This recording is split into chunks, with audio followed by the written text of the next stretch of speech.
Começa agora o Ponto de Pauta, o programa da Sedufisme.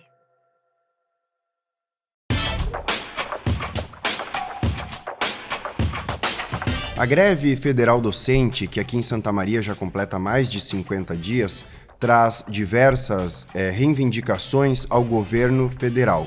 A recomposição do orçamento das instituições, a construção de uma carreira justa aos trabalhadores e trabalhadoras e a revogação de uma série de medidas e projetos que atacam as instituições federais de ensino superior são apenas 3 exemplos. Além desses, obviamente, a reivindicação por reajuste.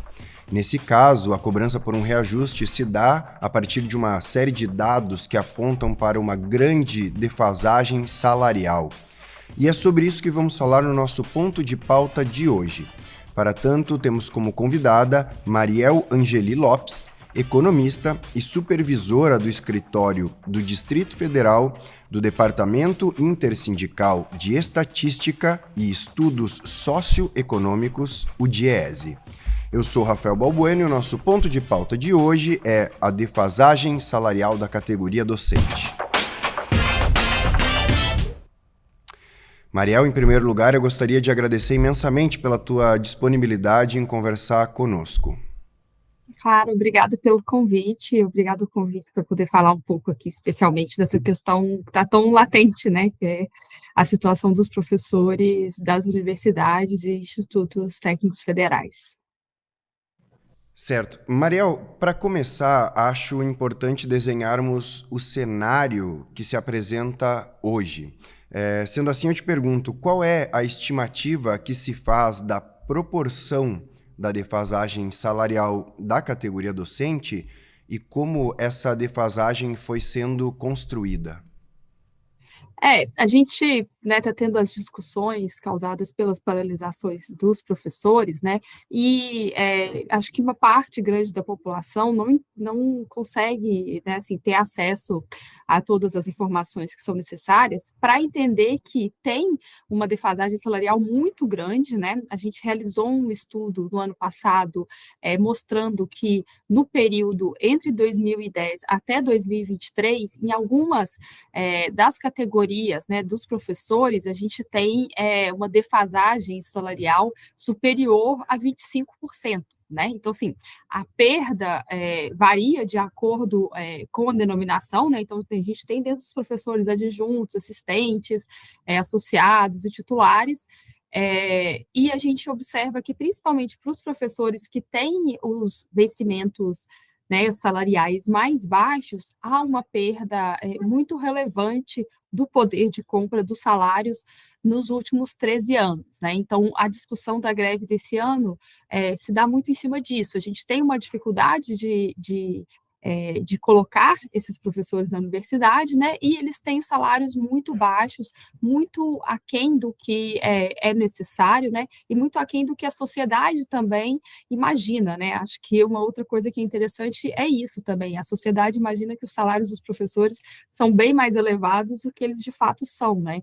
Porque muitas vezes olham os salários dos professores titulares, que são a minoria. A maior parte dos professores são os professores adjuntos, os professores assistentes, né? E esses têm os salários mais baixos e têm perdas salariais, em alguns casos, de 26, 25, 22, 20%, mais ou menos, né? Então, assim, é um período muito longo em que a gente teve poucos reajustes, né? A gente teve uma discussão de reajuste ali no primeiro governo Dilma, que se estenderam os reajustes acordados ali para o segundo governo Dilma, mas no governo, né, Temer, depois do golpe do impeachment em 2016, e no governo Bolsonaro, principalmente, não houve nenhuma tentativa de dar reajustes e de negociar reajustes ou qualquer benefício para os professores. Então, é um período muito longo. A economia brasileira passou por diversos solavancos nesse período, né, e os professores são mais de 115 mil professores espalhados nas universidades e institutos federais brasileiros, e eles sofreram bastante com a perda do poder de compra dos salários nesse período. Certo. Mariel, o governo tem reafirmado a sua proposta ao movimento grevista, que seria de 0% em 2024, 9% em 2025 e 3,5% em 2026, sendo esse 0% em 2024 um dos principais pontos de divergência entre a categoria e o governo. Nisso, a justificativa do governo, de maneira bastante resumida, é claro, é de que não há margem orçamentária para oferecer o que o movimento pede. Qual a avaliação desse argumento de não haver margem para atender a reivindicação?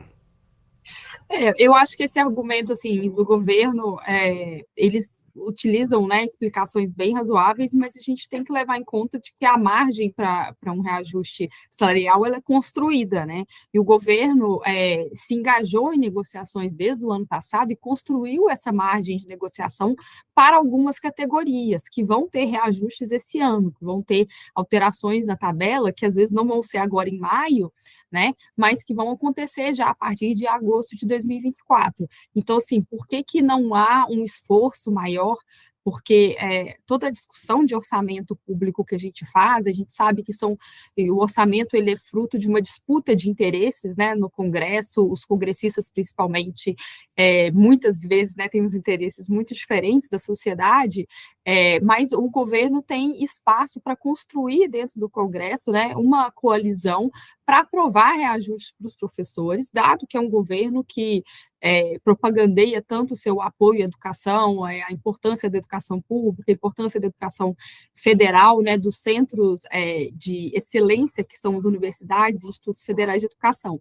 Então, assim, dizer que não há espaço fiscal é uma coisa muito complicada, porque se você olhar, né, só os números, você pode dizer que não há espaço fiscal. Ao mesmo tempo, a gente sabe que é possível que o governo realizar a abertura de créditos extraordinários à medida que tem acontecido nos últimos meses excessos de arrecadação, então a arrecadação de impostos tem sido mais elevada do que esperado, e com esse excesso de arrecadação, o governo pode sim criar, né, um espaço para poder dar reajuste para os servidores, especialmente para os professores nesse caso, né? Então, assim, ele tem que fazer uma realocação, ele provavelmente às vezes vai ter que abrir créditos extraordinários, mas há a possibilidade de fazer isso, né, se o governo assim quiser. Então, depende muito também de vontade política, né? Inclusive porque dar o reajuste para os professores sai muito mais barato do que pagar várias das rubricas que o governo tem pago, né? Por exemplo, as emendas do relator, né? Todas essas negociatas que acontecem no Congresso são muito mais caras do que dar um reajuste para os professores que estão com tantas perdas salariais. Certo. Mariel, o arcabouço fiscal, que de maneira também bastante resumida, o arcabouço fiscal que vincula despesas à arrecadação, ele também surge com frequência dentro do rol de justificativas para que questões orçamentárias não tenham margem para negociação, em que pese termos alguns índices que apontam para o crescimento econômico. Assim eu te pergunto, o arcabouço fiscal é efetivamente responsável não apenas pelo não atendimento das reivindicações dos e das docentes em greve, mas ele também é responsável por restrições de orçamento e investimentos no serviço público como um todo? A gente pode falar que o arcabouço fiscal é o responsável por esse cenário? Então, essa pergunta é bem complexa, porque a resposta pode ser tanto sim quanto não. Assim, eu acho que ela vai em continuação do que eu falei na resposta anterior, porque o arcabouço fiscal foi uma regra que esse governo desenhou, né? Então, assim, inclusive, né, durante as eleições de 2022, o governo criticou muito e com razão a regra fiscal que tinha sido desenhada e estava em vigor, né, que era o teto de gastos, que era uma regra draconiana, né, que a gente sabia que ela era impossível de ser colocada em prática e manter, né, a máquina pública funcionando. O governo desenhou a regra atual, né, do arcabouço fiscal, tem alguns problemas a regra, mas ela dá um espaço, né, dá uma margem positiva, né, para o crescimento das despesas, né. A questão é que o governo, em primeiro lugar, se fiou, mesmo dentro das regras do arcabouço, que ele iria colocar uma meta de déficit zero, que não era uma obrigação dele colocar essa meta já para 2024, foi uma meta muito ousada, inclusive economistas liberais e que gostariam que o governo enxugasse ainda mais os gastos, foram críticos do governo naquele momento, porque não achavam que essa regra, que essa possibilidade de déficit zero agora em 2024 era factível. Então, o governo já partiu de um ponto inicial em que eles teriam um corte de gastos muito grande, então, assim, não poderia crescer nada nas despesas, né? Sendo que a gente está vendo uma situação em que, em todo o serviço público, nos investimentos, a gente teve, principalmente nos últimos 4 anos, anos de paralisia, né? Então, assim, os investimentos públicos foram praticamente levados, né, a zero. Do ponto de vista das carreiras públicas, então, uma situação, assim, deplorável, né? Várias carreiras, além dos professores, né, com salários baixos, com uma ausência total de reajustes. Então, assim, 2023 foi um ano em que o governo começou a fazer uma espécie de reconstrução da máquina pública nesse sentido. E aí você chegar e já no ano seguinte colocar uma meta de déficit zero, você acaba interrompendo esses projetos que o próprio governo criou, né? E também você cria uma disputa interna por recursos dentro do governo, né, uma disputa dos ministérios, que é muito maléfica para os servidores, né? Porque acontece justamente isso, o governo prioriza algumas áreas, né? Não dá os reajustes que os servidores não só reivindicam, mas que eles necessitam, né? E acaba que ele prioriza algumas áreas em que ele, enfim, tem interesses específicos para essas áreas e deixa áreas tão importantes como as universidades públicas, né, que estão passando por uma paralisação, que é uma paralisação longa, né, e uma paralisação porque o governo não traz uma proposta que comece a resolver o problema já agora em 2024, né, deixa isso para o ano que vem, sendo que a gente ainda vai ter a discussão do orçamento de 2025 e 2026, né, a gente ainda não fez essa discussão. Então, é muito irônico, assim, que o governo que construiu uma regra fiscal está utilizando essa regra fiscal como justificativa para não atender, né, compromissos de campanha, inclusive, desse governo quando foi eleito, né? Então, assim, há espaço fiscal se o governo fizer alterações, se ele fizer alterações do tipo de desembolsos, né, para emendas, por exemplo, se ele realocar, né, os recursos entre os ministérios e, principalmente, se ele decidir que vai priorizar os servidores, né, se ele decidir que vai priorizar a educação, como ele diz que prioriza, acho que é impossível fazer isso sem pagar bons salários para os professores, né, a literatura especializada mostra isso muito bem. Certo. Mariel, para encerrar, o Andes apresentou uma contraproposta para o governo que seria de 3,69% ainda nesse ano de 2024, 9% em 2025 e 5,16% em 2026, perdão. E apresentou também uma série de dados que apontariam para o baixo impacto desses valores, considerando, obviamente, o montante orçamentário do governo. Qual a avaliação que se faz, que você e que o Diese fazem dessa contraproposta?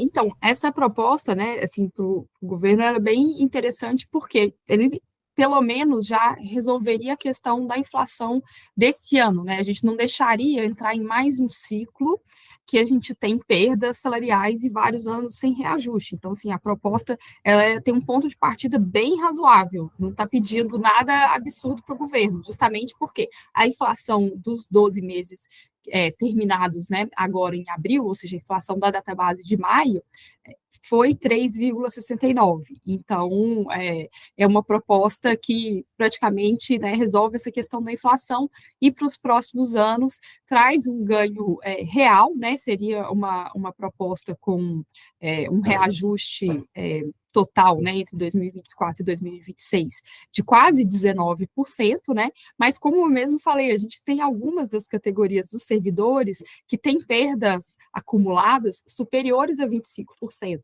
Então, ela é uma proposta que começa a resolver esse problema, não resolve totalmente, mas é um caminho, né, que o Andes está indicando para o governo, que é um caminho que tem legitimidade, né, há uma construção de legitimidade no sentido de mostrar que esse é um caminho possível, né, que torna a situação dos professores menos pior. Não vai resolver tudo, mas é um caminho bem razoável. Inclusive porque, dando esses reajustes, o governo resolve um problema que não foi resolvido na proposta que ele fez esse ano, que ele fez uma proposta de reajuste nos benefícios, né, de alimentação, no auxílio saúde, né, no per capita da saúde e no auxílio creche, mas esses auxílios não englobam os professores e os servidores aposentados.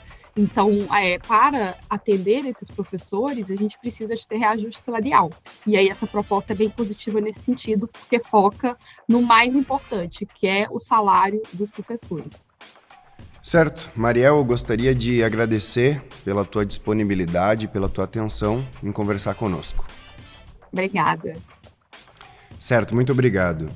Assim encerramos aqui o nosso ponto de pauta de hoje, que contou com a participação de Mariel Angeli Lopes, economista e supervisora do escritório do Distrito Federal do Departamento Intersindical de Estatística e Estudos Socioeconômicos, o DIESE. Essa edição do Ponto de Pauta, como de costume, estará disponível em vídeo e podcast, em nossas redes sociais e no nosso site. O endereço do nosso site é www.sedufisme.org.br. Obrigado pela audiência e até a próxima.